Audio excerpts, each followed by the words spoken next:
Swastiastu. Assalamualaikum warahmatullahi wabarakatuh.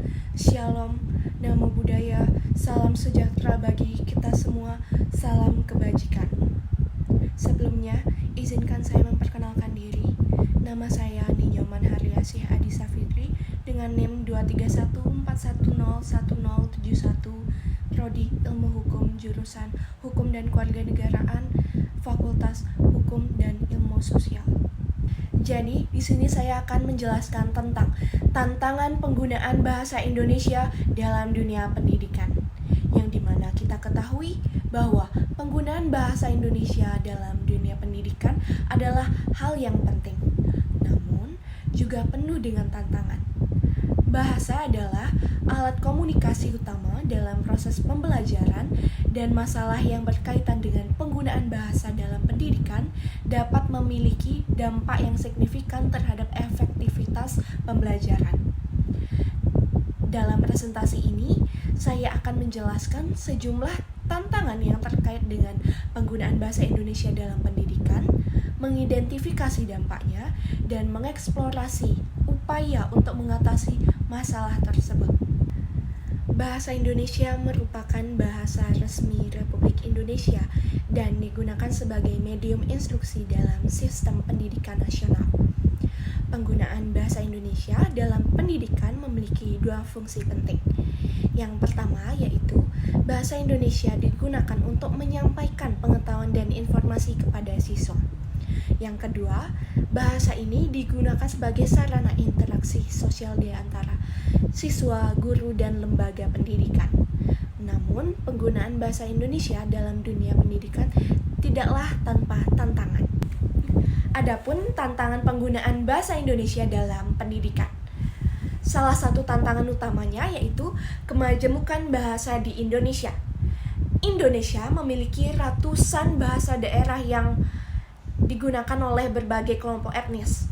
Sebagai akibatnya, banyak siswa datang ke sekolah dengan bahasa ibu yang berbeda, dan ini dapat menjadi hambatan dalam memahami dan menguasai bahasa Indonesia. Yang kedua, banyak siswa memiliki keterampilan berbahasa Indonesia yang terbatas ketika memasuki sekolah. Hal ini disebabkan oleh faktor seperti lingkungan sosial, pendidikan prasekolah yang tidak memadai, atau kurangnya literasi di lingkungan keluarga. Tantangan ini membuat proses belajar menjadi sulit bagi siswa.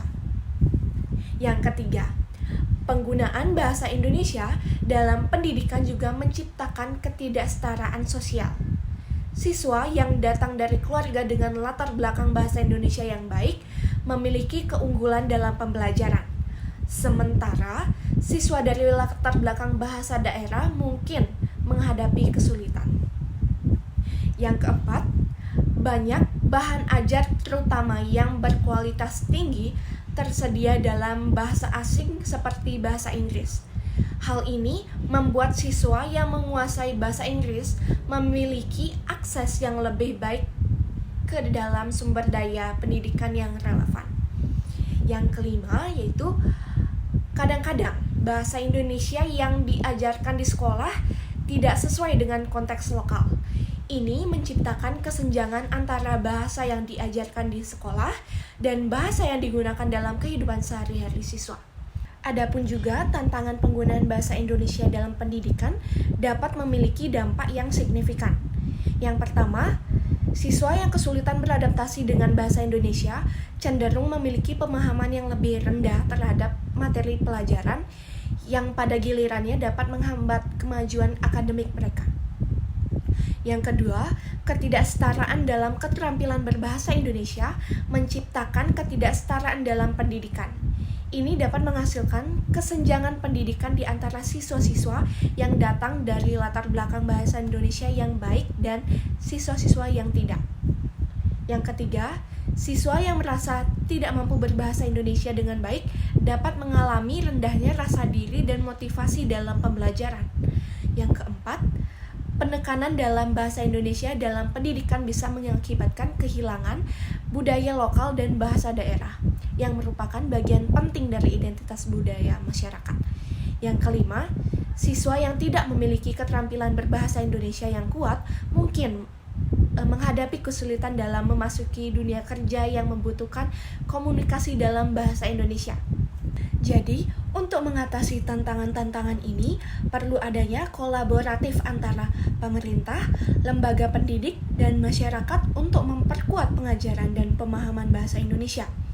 Ini termasuk peningkatan pelatihan untuk guru, pengembangan kurikulum yang terintegrasi, penggunaan teknologi yang lebih baik, dan upaya untuk mendorong apresiasi terhadap keberagaman budaya dan bahasa di Indonesia. Sekian dari presentasi saya. Jika ada kesalahan kata mohon dimaafkan. Sekian, terima kasih. Om Santi, Santi, Santi, Om.